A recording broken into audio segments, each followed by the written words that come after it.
Oh, we were so close. I was just too distracted. I screwed that up because of the distraction. The key to a successful life is having an intentional life. Part of the thing that drives computer science forward is doing risky things, having a long-term time horizon. Rise and shine, it's espresso time. Hey, it's Evan Carmichael, and I am not a morning person. But when you start your day with a powerful routine that inspires you, like watching one of these videos, it can change your life.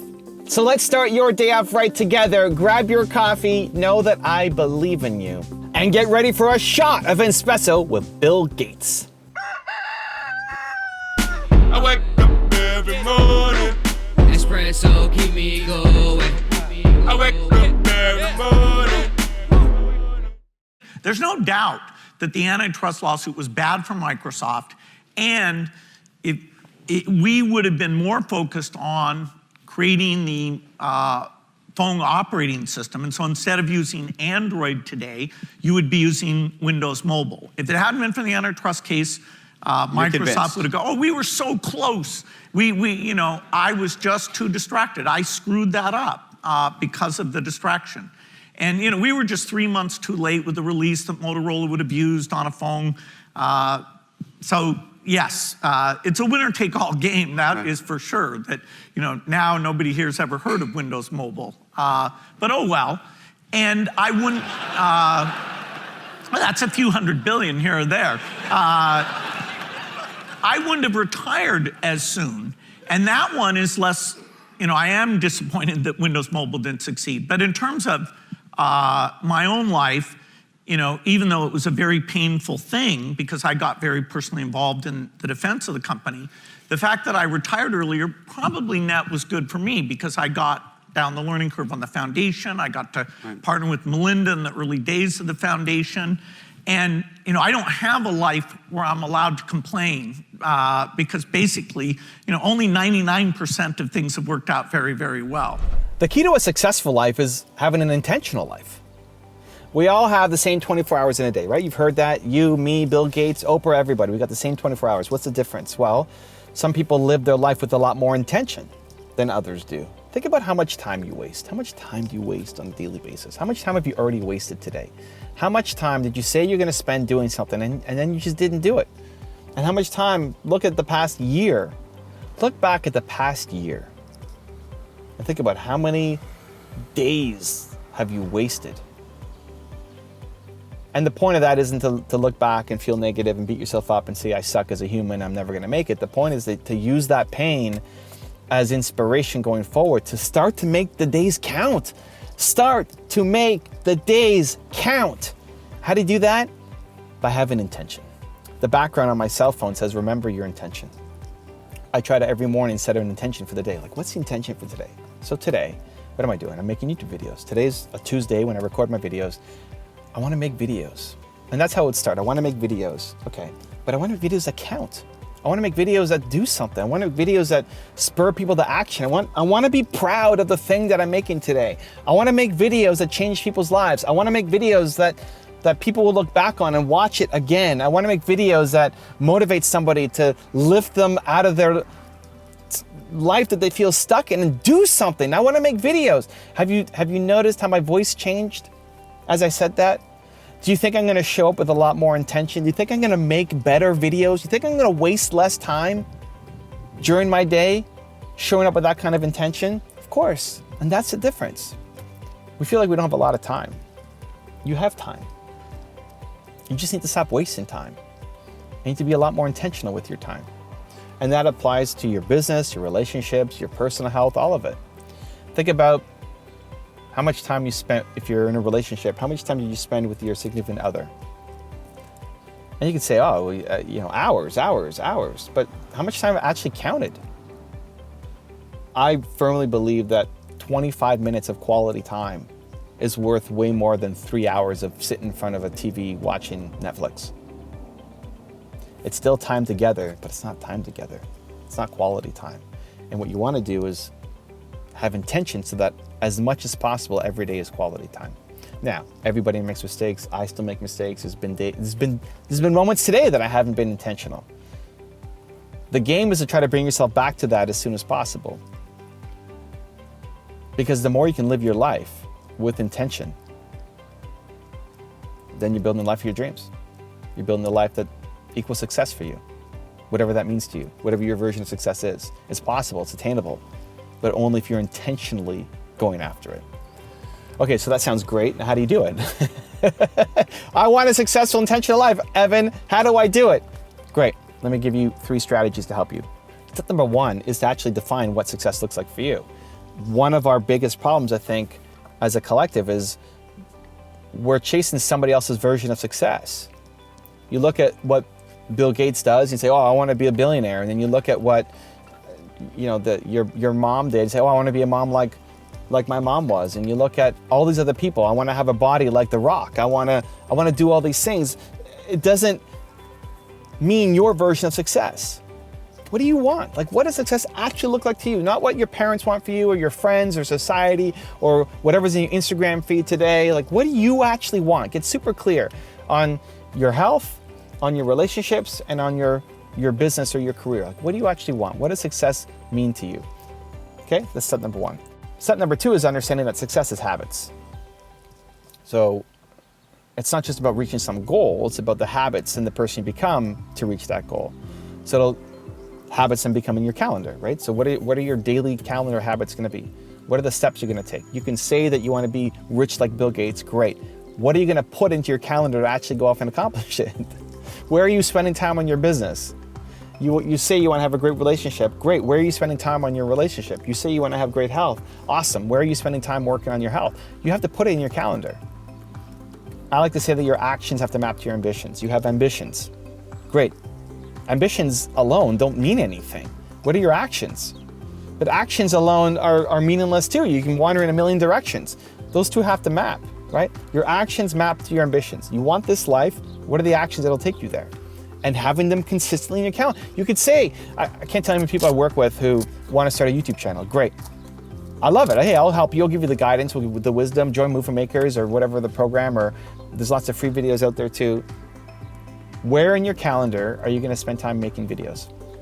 Oh, I hadn't thought about that yet. Okay, but if you wait till you have enough free time to go and make videos, you're never going to. You never have free time. If you ask people how much free time they have in a week, what would your answer be? How much free time do you have in a week? Probably not that much.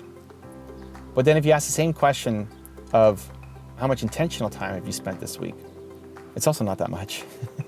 So we don't have free time, we don't have a lot of free time, and we don't have a lot of intentional time either. So what are we doing with our time every week? How are we spending our days? It's just a blur. One day bleeds into another, bleeds into another. You look back and the other week, end of the month, and realize, what did I do this month? Am I any further along on any of the things I said I was gonna do? Too often the answer is no, or nowhere near where it should be. But you spend time every day living, doing what? Not intentional time. So what does success look like for you? And then intentionally putting it into your calendar. Like, if I live this life, by living these habits, I'll move towards having the success that I'm after. And then step number 3 is reminding yourself of that intention constantly. A couple habits that help me: morning. So right away in the morning, I don't know what day of the week it is in the morning. Today happens to be a Tuesday, I know, because I'm making videos. But when I wake up, I don't even know what day it is. So I remind myself, okay, today is whatever day, and I look at my calendar, and my calendar should be an accurate reflection of my life's goals. So what's my calendar for today? Okay, great, I need to make videos. Awesome, I've blocked off this time to make videos. How do I want to show up for those videos? Who do I need to be? What version of Evan needs to be summoned to make those videos? What's my intention? Why am I doing this? I'm just sitting here in a car by myself with my dogs passing out. Look at these guys.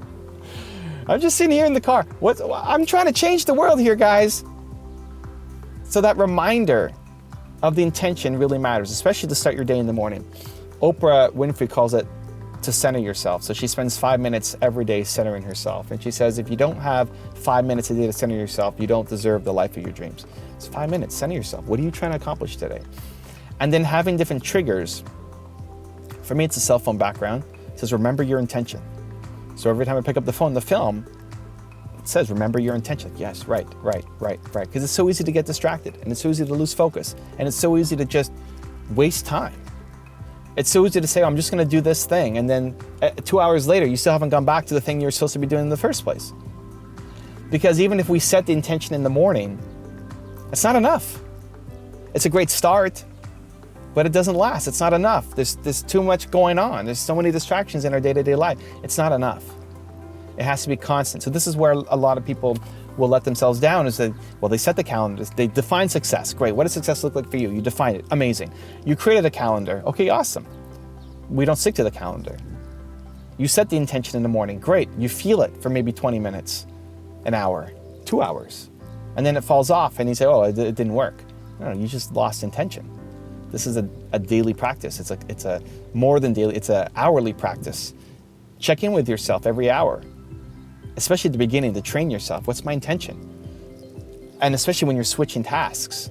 So for me to jump from one video to another is easy. I'm in the same zone of intention, but at 2:30, I'm gonna take a break and I'm gonna spend time with Nina. At 2:30 during the week, Nina and I will always spend time together. We take the dogs, we'll probably take these guys for a walk outside in the park, spend some time. It's a half decent day here. Can we see the sun? Kinda. Half decent day here in Toronto. I need to switch gears. This is important. I'm switching gears. I'm gonna go from what's my intention of I need to make world-class videos that change people's lives to I wanna be a fantastic husband. I wanna connect with my wife. That's a shift. Because if I'm going to spend 25 minutes with my wife and all I'm thinking about is making YouTube videos, how good of a husband am I gonna be? Not great. How attentive am I gonna be? Not great. How well am I gonna show up for her? Not great. Because I'm just thinking YouTube videos. Because that's the state I just came from. And I am by no means perfect in this. I am constantly reminding myself of this. The trick is every time you find yourself swerving off, daydreaming, thinking of something else, bring your attention back to the present.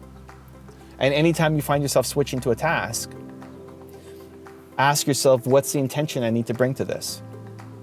Because the energy you need to bring to your spouse is different than your team, is different than your creative projects, is different than your content, is different. It's just different. And if you remind yourself of what the energy is you need to bring, what your intention is, it'll automatically shift. It'll automatically shift. It just takes 5 seconds to actually remind yourself to do it. So when you can define what success looks like for you, step one, when you can create a calendar where your actions map to your ambitions, so you can actually start living the life that you want. And then when you can actually set your intention, both in the morning and when you're switching tasks, and whenever you feel yourself off or drifting, you bring your intention back to the task you're doing, you will find yourself being a lot more productive, living a much more intentional life, and getting way closer to actually accomplishing the goals that you set up for yourself, instead of feeling like you wasted another day, another week, another month, living somebody else's version of your life. Now I've got a really special bonus clip that I think you're gonna enjoy, but before that, it's time for the question of the day. I wanna know, what was your single biggest takeaway from this video and your plan of action for the next week? The science says that when you just watch a video, you get motivated, you get inspired, you have a 35% chance of following through on your goals. 35%, that's not enough. That's not enough just to get motivated. Believe Nation, we're here, you're here. Today matters, you're an action taker. When you commit to a plan of action, of when and how you're gonna follow through. When you write it down, you have a 91% chance of following through. And when you commit publicly to somebody else, it jumps to 95% chance. From 30-something% to 95% chance of you following through. Believe Nation, we need to make this happen. So question of the day, your single biggest takeaway from this video and your plan of action specific for the next week. Put it down in the comments below, and I'm gonna show on screen sometime next week to celebrate you. Also, if you want to have more self-love, self-confidence, self-belief, I've designed a special free training to help you get it. The science says it can take up to 254 days of consecutive action to develop a new habit. And I want that for you. I want you to develop the habit of self-belief, self-confidence, self-love. So for the next 254 days, I'm going to send you a link by email to an unlisted video to get on for free. It's in the description below. Go check it out. You really have to believe the internet's going to be mainstream.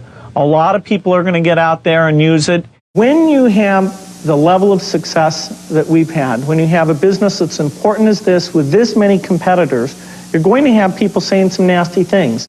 If you ask people across the United States, is the future going to be better than the past? Most say no. Now, part of the thing that drives computer science forward is doing risky things, having a long-term time horizon. And when Microsoft was a small company, we benefited from the fact that AT&T and Xerox and other companies had made investments in research, that they'd reached out and worked with universities on a broad basis. So we felt very lucky that as we got to a certain level of success, we could start our own research group and have that research group be in partnership with top universities all over the world doing advanced programs, things that range from the work on speech recognition all the way up to quantum computing. We have a fairly serious program that has a high risk of failure, which makes it fun and interesting on quantum computing. And even in the best case, it's probably a decade away before that makes a difference. But that's the kind of thing that when it works can have incredibly high payoff. The urgency that I felt that if we didn't get Microsoft going right away, that somebody would do a great job building a software company, we won't have a chance. That probably ended up not being true, that I could have waited 2 or 3 years and the opportunity to do Microsoft still would be there. But anyway, I felt a sense of urgency. And it's not like, I still get to take courses and learn things today, things like The Learning Company, and there's all sorts of great books. So it's not like I've missed some part of my education. Right. When you dropped out, your father and mother said, "Are you sure you know what you want to do?" If one of your children dropped out of college to start a company, what would you say? Well, I'd have to say yes, but the dropping out is not an irrevocable decision. If you try and start a company that doesn't go well, they always let you go back. Right. And so if you don't have, kids that you need to support, it's a very low risk thing, particularly in the culture of the United States, where trying to start something and failing is not a black mark for the rest of your life. Oh, when you were starting Microsoft, there were a lot of other software companies, and you were not number one at the beginning. I think there were others who were a little bit further ahead.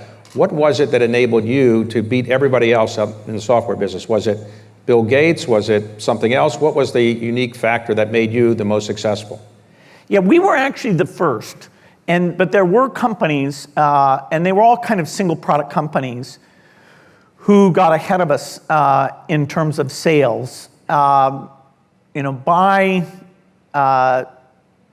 about 1991, we did become the largest of all of them. We were an engineering company. We were about how you hire smart people and how you use tools to develop software broadly.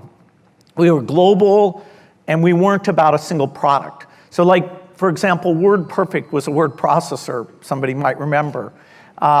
They did so well with that product that their gross sales rivaled ours when we were doing a broad set of products. As soon as graphics interface caught on, which was Windows that became mainstream in 1995, we became far larger than the other software companies. Now, subsequently, Google, Apple, Amazon have become, also extremely successful. But in the 90s, we were the strongest by far. I like to look at numbers a lot, and so when I look at the numbers, I'm just amazed, whether it's the quality of the inner city education, the dropout rates. Oprah did a thing where she had kids from an inner city school go look at the suburban school and vice versa, and they were just stunned that the building and everything was so completely different. So I think, even for me, I have to go, whether it's the inner city in America, talking to people who live there, or outside the US, we have this same thing. The situation in Africa, it's overwhelmingly black population, is so much worse than people are probably aware of. And so hands-on visits, whether it's to the schools or the clinics, I think that is necessary to hear the voices of people who've been hurt And then, there's a lot of good movies now. There's a lot of good books. I was just reading the new Jim Crow, which is pretty eloquent and forceful about the justice system and the role that it plays in perpetuating bad conditions. And, it takes a lot to try and put yourself having empathy for other people. So we all have to push harder on this. I get to, when I, say, okay, we're going to build a TB drug team, we're going to build the TB vaccine team, we're going to build a, kill all the mosquitoes in the world, gene drive CRISPR team. I get to, in terms of how we fund that, organize it, how many locations, do we wait till they have this result before we scale it up? I get to use the same, or 80% the same type of thinking that I exercised in terms of, okay, let's go do Windows, let's go do Excel. So it's backing engineers, it's getting a sense of the team, what needs to be added to that team, or the IQs on the team adding up as opposed to subtracting from each other. And it's very comfortable because the most intense period of Microsoft was where these teams were about size 30. And for our diseases, typhoid, rotavirus, there's a lot of diseases that hopefully you'll never hear of again, most of which don't exist here in the US. But so it is very, very similar. It takes a decade generally from start to finish. The AIDS vaccine, actually, we're on year 14, and it'll probably be another 8 to 10 years before that one is completely done. So some take as long as 20 years because there's many dead ends and you have kind of a portfolio of approaches. But yes, I feel like my working with governments, hiring smart people, managing teams, it did prepare me well for this very operational organization that's a lot like a business, except that our profit is lives saved as opposed to a monetary measure. I think you can worship and mythologize the idea of working extremely hard. For my particular makeup, I mean, it really is true that I didn't believe in weekends, I didn't believe in vacations. I mean, I knew everybody's license plate, so I could tell you over the last month when their car had come and gone from the parking lot. So I don't recommend it. I don't think most people would enjoy it. Once I got into my 30s, I could hardly even imagine how I had done that. Because by then some natural behavior kicked in, and I loved weekends, and my girlfriend liked vacations, and that turned out to be kind of a neat thing. Now I take lots of vacations. I mean, my 20-year-old self is so disgusted with my current self. I was sure I would never do anything but ride and coach. Now I have a plane. So it's very much counter-revelations have taken place at high speed. But yes, it is nice if during those first several years, if you have a team that's chosen to be pretty maniacal about the company. And how far that goes, you should have a mutual understanding so you're not one person expecting one thing, another person expecting another thing. And you'll have individuals who have, health or relatives or things that are distracted. But yes, I have a fairly hardcore view that there should be a very large sacrifice made during those early years. So today, people come to you all the time for money, I assume. Everywhere you go, people say, by the way, I have this thing you should invest in. I have a couple myself I'll mention later. No, I'm just kidding. No, a couple of things you should invest in or things you should give money to. So how do you resist it? You have some person who says no for you? Or how do you do that? Many people. Many people say no. Well, once you picked what you care about, if somebody has something that can make a difference in global health, we're super interested. And we have a staff of 1,500 people, and if it's to do with global health, some of those people will come out and talk through with you whatever your innovation is and how we can partner with you on that. Okay. So that's clearly in our area. If it is something that can substantially improve K through 12 education, then we're going to be very interested in it. If people are asking outside of those things, then fortunately you can say no, because focus is key to philanthropy. Most people over the last 200 years or so, whoever the wealthiest person in the world was, didn't usually work that hard when they got to be 60 or so. They kind of took life easy. You seem to be working pretty hard. What motivates you to still work so hard? Well, I love my work. The work of the foundation is super interesting. I get to meet with the scientists. I get to go out in the field. I do think your habits are sort of set in your 20s and 30s. And by my standards of the 20s, you know, I didn't believe in weekends back then, not to mention vacations. So I'm, you know, fairly lazy compared to myself in my 20s, where I was a true fanatic. You know, all I believed in was working on software night and day. And for my 20s, that was perfect. I didn't have a wife or family at all. And my role was very hands-on role. You know, I'm very lucky that my foundation work, the part-time work I do for Microsoft, I see that extending, you know, for decades into the future. And having an understanding of innovation, you know, I think shaping innovation in many of these areas, there is a unique role that I can help play. So I think it's important that we build that feedback system. Now, exactly how you do that, how much you connect that up to the pay system, you know, we need experimentation, and we can look at these other countries that have done it.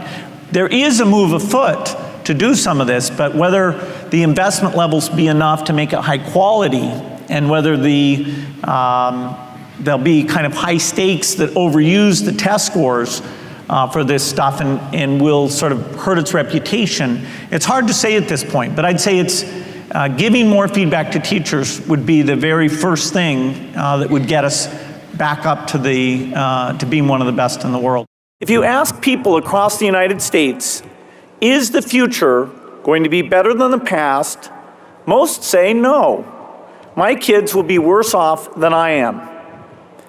They think innovation won't make the world better for them or their children. So who's right? The people who say innovation will create new possibilities and make the world better? Or the people who see a trend toward inequality and a decline in opportunity and don't think innovation will change that? The pessimists are wrong, in my view, but they're not crazy. If innovation is purely market-driven and we don't focus on the big inequities, then we could have amazing advances and inventions that leave the world even more divided. We won't improve public schools. We won't cure malaria. We won't end poverty. We won't develop the innovations poor farmers need to grow food in a changing climate. If our optimism doesn't address the problems that affect so many of our fellow human beings, then our optimism needs more empathy. If empathy channels our optimism, we will see the poverty and the disease and the poor schools. We will answer with our innovations, and we will surprise the pessimists. Over the next generation, you Stanford graduates will lead a new wave of innovation. Which problems will you decide to solve? If your world is wide, you can create the future we all want. If your world is narrow, you may create the future the pessimists fear. I started learning in Soweto that if we're going to make our optimism matter to everyone and empower people everywhere, we have to see the lives of those most in need. If we have optimism without empathy, then it doesn't matter how much we master the secrets of science. We're not really solving problems, we're just working on puzzles. I think most of you have a broader worldview than I had at your age. You can do better at this than I did. If you put your hearts and minds to it, you can surprise the pessimists. We're eager to see it. When I was young, I had to read the World Book sort of alphabetically, and it didn't have any videos you could click on, and it was, you know, it's weird to learn things alphabetically. It's kind of hard to create quite the same framework as you can with all these great online materials.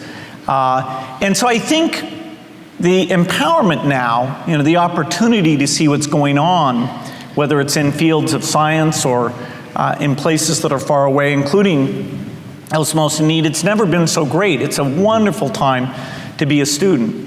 Now, software, in terms of letting us simulate things, whether it's scientific phenomena or social phenomena, it's getting better and better. And so I think almost any major that you have nowadays, understanding what software, how it's going to change those activities is a key part of being at the cutting edge.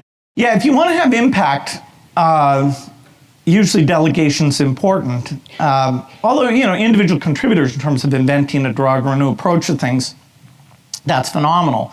So when Microsoft first got started, I wrote most of the code, and everybody else's code I read and kind of rewrote. And that got us up to 10 people, and then I had to say to myself, okay, we're going to ship code that I didn't edit. And that was hard for me. But I kind of got over that. Then I still said, okay, I'm going to interview everyone, and I'm going to at least look at samples of their code. Well, that got us up to about 40 people. And that was at a point where I had sold way more software than we could write because everybody was so impressed. And I thought, well, I need to collect enough money to keep hiring all these people. But the demand was so high that we were actually falling behind. That's when I hired Steve, and Steve figured out how to control what promises I made to people, and B, how to hire lots of people, and really good people, and create organizations and teams. So I delegated to Steve that, and he was constantly saying to me, okay, we're going to hire programmers that you've never met, and I'd say, no, we're not. And then he would show me numerically that the constraint wasn't going to work, then I said, okay, then I would, know all the managers of the people. And so over time, and of course, I could say the quality per person was falling monotonically, according to me. But, large problems, if you want to, write the most popular office productivity software, that one person absolutely can't do that. You can write pretty code. So everyone has to decide what scale of organization they want to work in. Eventually, my role was very much as a leader and a reviewer of managers, but the top people, and I hired some super experienced people, I would make sure they were pursuing a common vision and they were well coordinated. But in terms of a lot of management stuff, they were way better than I was. Now I had to have the framework to know what mix of skills that we needed and when they were working well enough together. But a lot of my value added was picking, say, to do graphics user interface or to do an integrated office type thing, or to go global and not use agents to have Microsoft be present all over the world. And so yeah, picking what you're good at and how you find the other people to fill in those things, that's super important. And most founders aren't able to scale that up and kind of give up the hands-on things that they used to get a lot of pleasure and comfort from. The idea that you could get people to decide to support this foreign aid thing, which is a big deal for our foundation, from a numeric point of view, we're still pushing that a little bit. But honestly, the story of the one child, if you say to an audience, here's the picture of this child, shall we save this child? They're more engaged than if you said, hey, let's save 1 million children. So there's definitely a sort of, 10 to the 6th problem here somewhere. Yeah, that's that fascinating. Humans are not wired to do that on a numeric basis. And so, that's why we have people like Bono and many others who come from a more storytelling world, and then they let me throw a few charts and numbers in, just because I think that should be there. Once your heart tells you what direction to go in, to prove that this is a very affordable, not a big deal, well-managed path to be on. So if you were 20 years old today and you wanted to start a new company, drop out of Harvard, what company or what area would you want to start it in? Well, this is a great time to be doing innovation because the tools of innovation are so much better. There are lots of things in biology that are very interesting. There are lots of things in energy that are interesting. Given my background, I would start an AI company that whose goal would be to teach computers how to read so that they can absorb and understand all the written knowledge of the world. That's an area where AI has yet to make progress, and it will be quite profound when we achieve that goal. I decided to focus more on giving away than making money. And so I've gotten a chance to travel the world, be out in Africa and Asia quite a bit, and see the needs that are out there. And now our foundation is very focused on global health, focused on agriculture, because the majority of the very poor in the world are farmers who have very small plots of land. So any increase in productivity or certainty of their crop coming in can make a huge difference for them.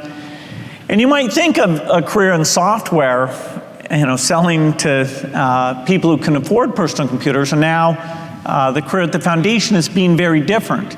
And certainly they're different in the sense that now it's about vaccines. Now a lot it's with various governments, the donor governments, the governments in import countries. But at its core, it's really basically the same thing, which is finding innovators, people who've got breakthrough ideas, be willing to back them, understand what they're working on, measure what they're coming up with, try and make sure that when it's delivered, it really has the impact it's supposed to be, and getting into a feedback loop driven by very precise measurement. First I met Warren, we were talking about getting together and doing something again, and he pulled out his calendar, and the pages were so blank. And I said, wow. You've managed to avoid getting tied into a lot of kind of meaningless activity. And Warren said, yeah, you have to be good at saying no and picking the things that really make a difference. And that's one of many things I've learned from Warren, but that's one of my favorites. And so I can blame it on him whenever I'm turning things down. There's no doubt that creating a board, having people like Dave Marquardt there who wasn't at the company, and we were so overwrought about, this is right, this is wrong, we messed this up, that having people have a little bit of distance come in and talk to us is good. For the last 30 years or so, I've gotten to be friends with Warren Buffett, and he's in Omaha. He's not in this tech world at all, and to him it's like, hey, how could you ever know which will rise and which will fall? I'm not going to put money until Apple sold at a multiple of 12. Then he decided he could put $50 billion into that. After he asked all his friends, hey, if somebody had an iPhone that was half as expensive, would you switch away? Or is it more like jewelry where you really want to have an iPhone? And so he decided that those profit streams might not be eliminated anytime soon. Anyway, because he's not in this world, he has a definite way of looking at things, including this idea of how work should be fun. He has made his work so much fun that he works more hours than I do. He works 6 days a week at 88 years old. And he likes to say that he skips to work every day. He doesn't, but he says that. It's a good visual. When he was 83, he could still skip, but now he's gotten really, he can't do it. Having somebody like that, the toughest thing I went through was this antitrust lawsuit where, it didn't seem very predictable, and he was a great counsel during all of that stuff. So getting somebody who's successful in another domain, but yet kind of a business type mindset. Anyway, for me, that was a huge gift. I think success is always a bit dangerous, and you can think that whatever your success was because you are magically gifted in understanding things. Whereas, of course, any success, particularly a gigantic success, is a huge number of factors, including hard work and understanding, but timing, other people who came to work with you, other people who might have done the same thing who somehow messed up in doing it. And so often you'll have too much confidence about what you understand. In science, as Feynman said, the easiest person to fool is yourself. And so you have to force yourself to go through, again and again and think through, is this the right thing to be doing? Will this work? Am I doing it because it would be exciting if it succeeded? Am I really looking at these factors? In fact, in polio, several times we had to say to ourselves, was it time to give up? Or really, did we think there was a prospect of being able to move forward? Do you have any regrets in your life? You seem to have a life that most people would love to live. You got a happy family, great marriage, foundation, business success. Is there anything, can you make us feel good by saying you've done something that didn't work out, or just make us, because all of us feel bad because we look at you and we can't do what you've done. So tell us something that's bad that you've done or you feel inadequate about. Something, there must be something. No, I am super lucky. They marrying Melinda, the experience at Microsoft, that although it had its ups and downs was phenomenal. The work of the foundation. And no regrets about anything. I wouldn't try and go back and change anything. I mean, for example, the antitrust lawsuit against Microsoft, was bad for the company. It created a lot of distraction. We would have done a lot of things, including the mobile operating system, better if it hadn't been for that. But in a way, it was a lesson for me. It probably accelerated my retirement by 5 or 6 years, which overall for me probably was a good thing. I don't think it was a principled set of activities, but that's another story. So today, the greatest pleasure of your life is when you're doing what? Is it, other than being interviewed by me or something like that, what is the greatest pleasure of your life? Time with kids, time with scientists, time when I'm reading and things are making sense. Going out and seeing the impact of the foundation's work, meeting with scientists who think we can make breakthroughs to help solve climate. These are super interesting problems, and having a broad set of system thinking applied to these problems is going to be necessary to orchestrate the resources and policies behind them. So, I love my work. Well, the digital revolution, internet, social media, all of that, in certain respects, it's made it easier for us to see what's going on. Medical researchers are publishing articles every day, and all over the world, people can immediately see what the new thinking is there. Tracking the disease statistics, I click on the Johns Hopkins website every morning and see, okay, which countries are having a tough time with cases or deaths. Thank God for the internet. Work at home, our ability to connect up with each other is driven by that. But it also has meant that a lot of very surprisingly interesting conspiracy theories that are false, sadly, they spread a lot faster than the truth. So the idea that did somebody intentionally cause this thing, completely false, even in some cases accusing me of having some connection, that can be dangerous because it means, your willingness to believe, is the vaccine something I should take? Should I wear masks? If you go for these simple but wrong theories, getting people to work together and protect each other so we can get out of this as soon as possible, that's really at risk.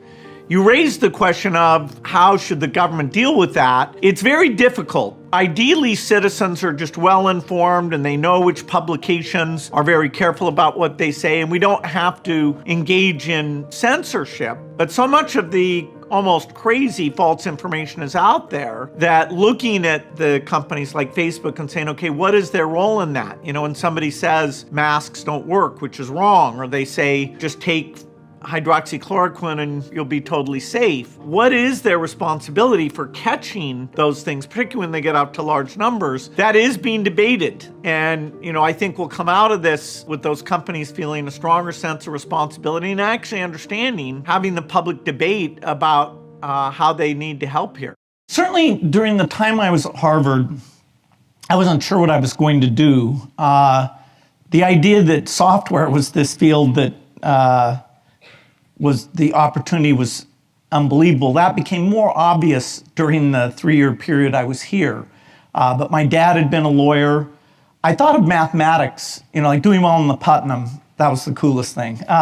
And the computer software, I didn't think those people were as smart as the math people. So it's like, well, am I going to go into the easy field or this really hard field? But anyway, math was fantastic. When I finally picked and decided to go do Microsoft, then I got into a period from age 19 to about 40, where I wasn't able to look at the latest on how tornadoes work or how mitochondria work. I was pretty monomaniacal. And when I was able to ask Steve, this is the year 2000, Steve Ballmer, he mistakenly graduated, but then he started at Stanford. But I was trying to hire him, but his parents told him you're supposed to graduate, which was fine. But then he started at Stanford Business School, and he was in his first year, and I thought, well, this is perfect. I'll get him to drop out of Stanford Business School. So in a certain sense, he is a dropout. And he was very key to the success of Microsoft. I mean, he knew a lot of things. But during that period, I didn't get to do much. At Harvard, I took all these courses because it was just so amazing that people were interested in talking about them. And I have to say, I never went to a lecture during reading period or anything, because the courses that I was actually signed up for, I finally started to work on those. So I was in Hillel the minute it would open to the minute it would close during reading period, trying to catch up on that other set of courses. So people say I'm a dropout, which is literally true, but because I like college courses, the online college courses, there's a company called The Learning Company that I buy tons and tons of their stuff, and I do at least 4 or 5 courses a year. In a sense, I like going to college more than anyone. So I've sort of made sure my job, certainly post-Microsoft, that I get to spend my time meeting with scientists, learning new things, seeing what the hard problems are, in some cases giving money to people to take on those very, very hard problems. You really have to believe the internet's going to be mainstream. A lot of people are going to get out there and use it, and that they're going to be willing to pay for some content. Is that the operating idea that you have? Well, each of these businesses is an entrepreneurial business.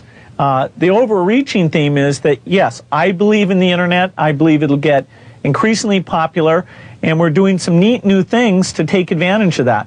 You've got a lot of cash on hand, yes? Right. All right. It puts you in an enviable position. You can experiment with a lot of entrepreneurial ideas and see what sticks and what flies. Well, we're in business to make money, but the other thing is providing such a cash flow for you.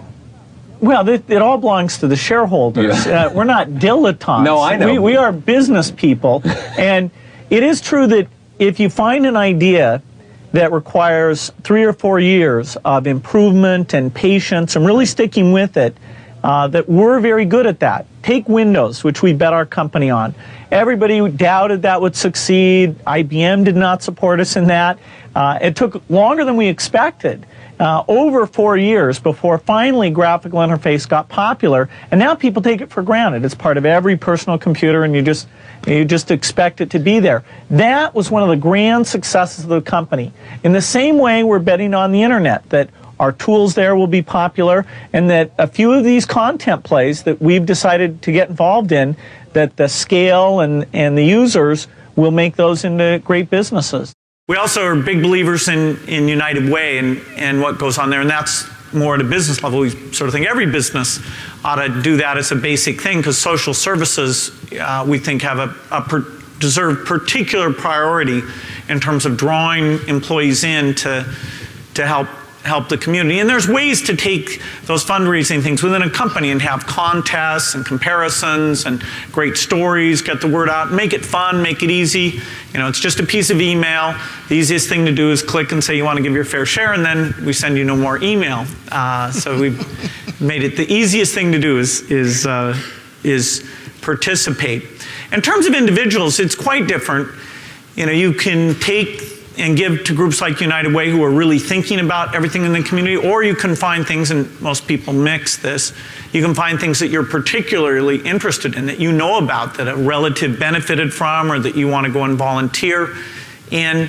Microsoft does a thing now, for every hour that somebody volunteers, we actually make a grant to that organization, because that says that they care about it and they think it's doing very good work. Now, for individuals at some levels, probably most of your giving is going to be in the community where you know what's going on. I'm a big believer that some of the greatest inequities are on a global basis. And so one of the things our foundation tries to get out is the names of a number of organizations like Save the Children or Global Fund or Vaccine Fund that we know are taking dollars in a very efficient way and saving lives and improving conditions. And I would hope that as people are able to be fairly generous, that this international component, that it be part of what they're doing. Obviously, if you get up to enough scale, then you can take on big projects. And I will get a chance with some of my extra time to go out and share with people who are lucky enough to have wealth, just tell them how much fun I'm having and that it can have impact, and hopefully encourage it. I think when Warren Buffett gave his gift, it sent a message to people that, wow, this is the right thing to do, and he doesn't like to waste money. So a sense that there are causes out there that you can make a big difference. The key thing was that Paul, Alan, and I had loved working on software since we were lucky enough to be exposed. Literally, I was 13 in 8th grade when this time-sharing terminal came in, and we just did it day and night and got better. And we could see that the magic of software combined with this miracle of the microprocessor, subject to Moore's law, exponential improvement, that was a magic combination. And we'd look around and say, hey, how come everybody's not saying this is amazing? I mean, we're going to dethrone IBM, and why doesn't Digital Equipment get it? Why is the guy who runs it, this is a company that's long gone, but dominated mini computers at the time, why isn't that guy up there saying it's wrong? We know it's right. And so the key event for us was, it was a very cold Boston winter, and a kit computer came out on this Popular Electronics magazine, and we said, oh, damn, this is happening without us. I mean, here we are doing nothing. And so we called the company up and said, hey, we're ready. And then we called them back. We actually did the work, and then we called them back and said, how do you make the stuff go in and out of the computer, the I/O? And they said, well, that's interesting. Nobody else has ever asked that. You must really be doing something. So that was, anyway, our very first customer. And so we grabbed onto it to be the very first. And we were the first to say there should be a software industry and come and do it. In a sense, it was one of the lower risk things I've ever done in my life, because I could have always gone back. My dad didn't say, hey, if you go away for a few years, I'll stop paying for your education. They were nice and said, okay, go learn your lesson down there in the desert, and then you get back to the serious stuff, and we're still waiting. The nice thing now that I'm not so extreme, in my 20s, I didn't get to read much at all. Yeah. And so all this stuff is going on in biology and math. I just didn't get to read it. Then when I did get into my 30s, those vacations were a time to go back, because when I was a student, you could study all sorts of things. Anyway, now, I read a lot of science, and that uses up, maybe half of the slots that I have. Really understanding U.S. poverty and what's going on there. There's a few dozen books that try and give you a glimpse of that are very good. This book, Factfulness, let me say, it definitely creates a framing for what's going on in the world. And the other one that's right up there is any Pinker book, starting with Better Angels of Our Nature. I feel like you always seem to swing for the fences in general. It's just sort of a new way of framing it. But I have to ask, if you are swinging for the fences, what if you miss? Well, hopefully you get more than one swing. Yeah. Either at the same problem, like multiple malaria vaccine constructs, so that if you have 2 or 3, the combined chance of success is much higher, or that you're working in multiple areas, not just one area. Right. In climate, for example, I have a company that's trying to make a nuclear reactor that would be very cheap and that would have safety so that the public would be very accepting of it. Yeah. Now, even I realize that's high risk, less than 50% chance all that comes together. And yet, if it did, and the only reason I'm involved is it would really help with climate, let us generate electricity without any greenhouse gases. When I started Microsoft, I didn't think of it as all that risky. I mean, I was so excited about what we were doing. It's true I could have gone bankrupt, but I had a set of skills that were highly employable. And in fact, my parents were still willing to let me go back to Harvard and finish my education if I wanted to. You've always got a job with me, Bill. And the thing that was scary to me wasn't quitting and starting the company. It was when I started hiring my friends and they expected to be paid. And then we had customers who went bankrupt, customers that I'd counted on to come through. And so then I got this incredibly conservative approach that I wanted to have enough money in the bank to pay a year's worth of payroll, even if we didn't get any payments coming in. And I'm almost true to that the whole time. We have about 10 billion now, which is pretty much enough for the next year. Anyway, if you're going to start a company, it takes so much energy that it better overcome your feeling of risk. I don't think that you necessarily, if you're going to start a company, should do it at the start of your career. I think there's a lot to be said for working for a company, learning how they do things. If you're young, it's hard to go lease premises. They made that hard for me. You couldn't rent a car when you were under 25 at the time, so I was always taking taxis to go see customers. The people would, people would say, well, we're going to go have a discussion in the bar. Well, I couldn't go to the bar.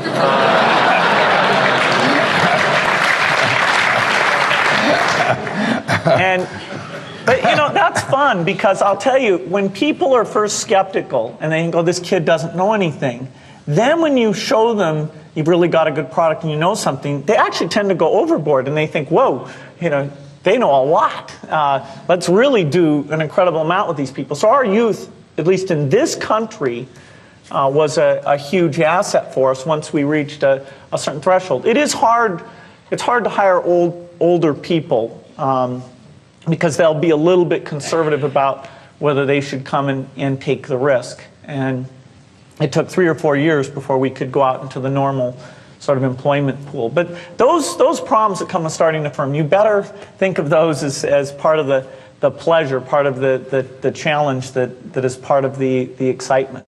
Well, I think throughout our history, we wake up every day knowing that in the business of technology, you have to think about what are you missing? What is the research or customer feedback that you should be paying more attention to? And how do you keep that pace of innovation very, very high? How do you make sure you're hiring the very best people? And that kind of focus has helped drive us forward through all the milestones the company has had. Certainly the internet is a great example of that. We had to tear up our plans and step back and say, well, how do we really embrace all that's good about the internet and recognize some of the shortcomings and make sure we're leading the way in reducing what has held people away from the internet. Computers, when I was young, were super expensive, and my friend Paul Allen and I actually snuck into places at the University of Washington where they had computers that weren't being used at night. And so we were fascinated by what the computer could do, but very few people were getting exposure. We had to go out of our way, and we were lucky that we did it all. And so then when the idea of moving the computer onto a chip that Intel would make, and that would make the computer literally millions of times cheaper than the ones we were using, so both more powerful and available to people on a personal level, Then the idea of, okay, it would be very different, the software you needed, the way the industry would work. We were super lucky to be there when that was happening. So what did your family think? Did they say there's something wrong with this young man? He wants to just do computers? They knew I was obsessed with computers, that I would skip athletics, that I'd go in overnight, that I'd leave the house sometimes when they prefer I wouldn't go work at night on these things.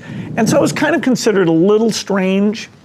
And the big moment was when I said, instead of going to part of my senior year, that I wanted to go work for a company writing software. So they were great about allowing that to be my hobby. So you went to Harvard and you dropped out. Have you ever thought how your life could be better off if you had gotten your Harvard degree? Well, I'm a weird dropout because I take college courses all the time. I love learning company courses and things, so I loved being a student. And there were smart people around, and they fed you, and they gave you these nice grades that made you feel smart. So I feel it was unfortunate that I didn't get to stay there, but I don't think I missed any knowledge because whatever I needed to learn, I was still in a learning mode. You are here with your daughter who is 21, right? And you were 21 when you became a billionaire. Is that right?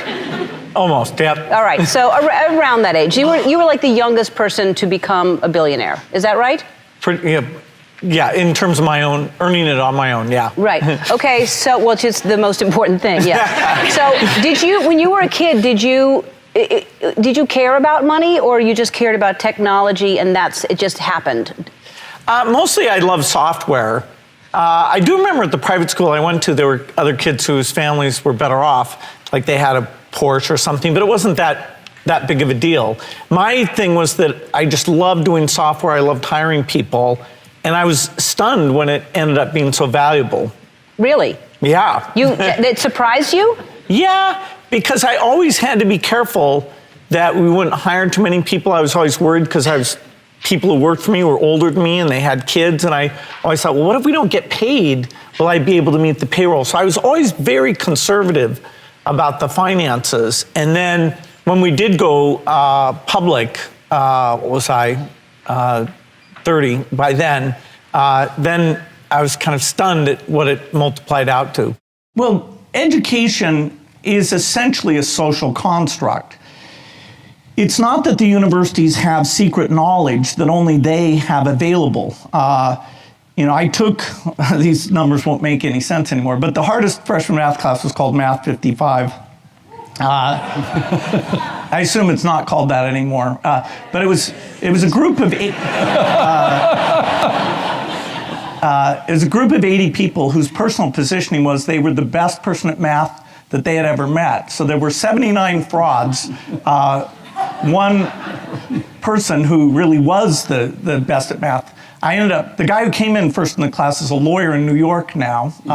The guy who came in second is a professor of chaos theory at Princeton. And then I came in third.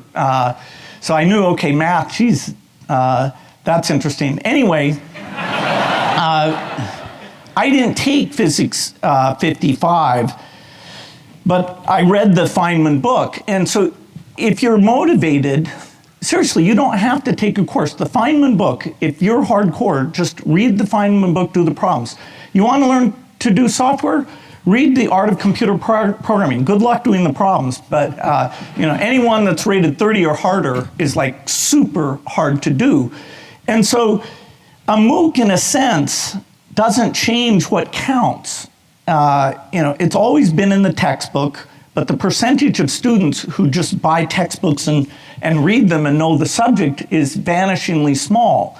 You kind of have to have this thing where a bunch of kids all come at the same time, and if you don't study, you're going to get a bad grade, and your parents may not like that. You have to create all these social things in order for people to get into this mode of hyper-concentrating and actually understanding, why should I concentrate? If I'm a high school student, they put X's and Y's up on the board. How does that relate to my life? Now, if you understood that being good at math lets you get a good job, travel the world, you might say, okay, it does relate to me, but that's a very indirect thing, and the kind of discipline to care about that, to concentrate, that's what's missing. And so MOOCs, to the degree that it's easier to take a MOOC than it is to read a textbook, yeah, that's nice. It's a little bit interactive, there's a video. That's partly why I like the Learning Company, like all their economics, there's a guy named Timothy Taylor who has 5 courses on economics, I super recommend. And you learn to like him and his way of explaining things. So a MOOC is a slightly more digestible form of learning, but it doesn't take, particularly for somebody at a young age, it in no way changes this question of why should people engage in that learning, and how do you create the environment and the sense of achievement and the sense of capability that sitting in there and looking at X's and Y's and manipulating them seems like a smart thing to do. Historically, the newspapers or the media were very responsible about not letting untruths about vaccine safety get out there. Now, it's, you don't want to get rid of the good thing, which is that anybody can publish. Right. The barriers to entry, the diversity of voices is so phenomenal compared to traditional publishing. Right. I feel like, and you have a bit of a YouTube presence, so you're able to share information about things through social media. It's kind of a social media age, so I feel like that ideally helps your cause more than it hurts it. Yeah, my audience probably isn't deep with the vaccine doubters. Okay, fair, yeah. But yeah, in a creative way, trying to get positive messages to be interesting, and we have work to do on that. I would have thought, using experts and scientific knowledge, that all the internet would just make it so much easier to learn about things, and yet in some ways, people aren't seeking out complex information, particularly if it disagrees with some preconceived notion that they have. So, how can social media get out there and be a little bit of a force for education, particularly on climate, where without a consensus, we won't do the hard things that will save things for the next generation. We felt a little bad, certainly I did, about leaving the university when I thought very interesting work on artificial intelligence was really on the verge of taking place and symbolically proving programs were correct. Ironically now, it's taken a long time. The rate of progress, which is hard to make numeric, in both those areas has been quite modest. I mean, we haven't gone backwards or anything, but AI has turned out to be a tougher problem, which is fascinating. And now there are some interesting advances, and likewise symbolic type things, there are some now advances. So we thought we'd miss being more at the center of those. Now through at least funding Microsoft research, we get to have some level of involvement in that. One of Paul's ideas was to build a 360 emulator. That was the dominant mainframe of the time, used bit slice architecture to just blow away the pricing on mainframe computing. But we decided that was kind of boring compared to personal computing. A company came along about 5 years later, 2Pi, and did it. They didn't do the software piece right. That's why they failed, because we still think it was a good idea. But we didn't have anything even close to, hey, let's build a computer that we want to use, that we want to have as a tool for our own messing around and communication and creativity. That kind of got at the center of our thinking, even from the early days. Let's say you're interviewing for a junior engineer position at Microsoft. Sitting in a boardroom or on video call in 2020. Why should we hire you? You should look at the code that I've written. I'm kind of crazy. I write software programs way beyond any classes that I've taken and think I've gotten better over time. So take a look at how ambitious I've been there. I do think I can work well with people. I might criticize their code a little harshly, but overall, I like to be on a team. I like ambitious goals. I like thinking through how we can anticipate the future. Software is cool, and I want to be involved.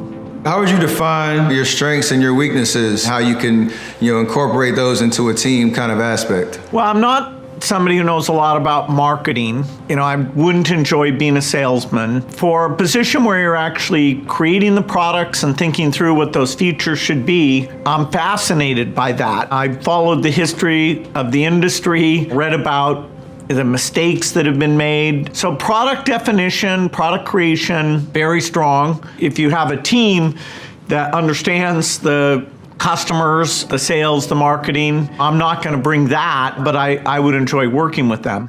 When you have a tragedy like this pandemic, there is always the possibility you're going to narrow your community that you care about. You're going to think about yourself or your family, not the whole country, including those who've been somewhat left behind. Likewise, there's a risk looking at Africa and other developing countries and saying, no, we need to help them out because difficulties there of not enough food are really extreme, and small amounts of the budget, less than 1%, can help them out. Likewise, you don't want to just think about the here and now, you also want to think about the future. After all, the government failed us by not anticipating this pandemic. There were voices like mine in TED Talk and other venues that kind of said, hey, get ready. We don't know when, but it's coming. Sadly, that didn't happen. Another thing we trust government to get us ready for is climate change. That's coming, and it won't be as easy as creating a vaccine to solve it. And so right now, in terms of people's sympathy being broad, being willing to address other problems even though they're not here right now, I am actually seeing a lot of positive voices. People saying, make sure the recovery is a green recovery. Europe has done a lot on that. And actually the dialogue in politics about, does climate change matter, is stronger today than it's ever been. So this closing in and only worrying about the short term, I'm not seeing that. Of course, your audience, which is very young, will be the key to saying, let's not just look at this short term. Let's start the investments that deal with inequities. Let's start the investments that can make sure climate change doesn't come in and have even more tragic results than this pandemic does. Young people thinking about policies, getting involved, I think I'm seeing an uptick. I hope that's sustained because they're the ones who will really do the innovative work. I think that this is a deep problem in perception. Is that if you want something to improve, you have a tendency to be bothered by the status quo and to think that it's much worse than it is. And that can be beneficial because you don't like, say, the level of violence in the world, the level of poverty, the level of number of kids dying. But if you divorce yourself from the true facts of improvement and look at the exemplars, look at what's worked, if you get sort of a general despair about is the world improving, then you won't latch on to those examples. The Steven Pinker example, one of my favorite books of all time, is that if you ask people, is this one of the most violent eras in history, they will say yes. Overwhelming Americans say yes. Well, it's overwhelmingly the least violent era in history. And so what it means is your disgust at violence actually increases, and that's partly why we take steps and why within our own society and the world at large it's come down so dramatically. We think that progress can actually accelerate. The last 15 years have been wonderful, but the next 15 we can do more. And some people worry that when you talk about progress that it'll reduce people's commitment to make things better. They think when you talk about progress that it shows you're naive and that maybe you don't realize all those things that are left to be done and how horrific they are. So sometimes purely that negative side of the story gets told, but you lose something very important if you only look at it that way. You lose the optimism about what's possible, and you lose the information where you look at the places that have done better than others and you understand what is it about delivery, innovation, partnerships, caring, what has come together for the very best progress, and then spread that to the other places. That's what will help us drive at full speed. If you want another amazing Bill Gates video, check it out right there next to me. I think you'll love it. Continue to believe, and I'll see you there. If you want to learn physics, Feynman wrote the book. Just read the damn book. It's all there. I really believe that the connection to other humans on any learning track becomes really, really, really important.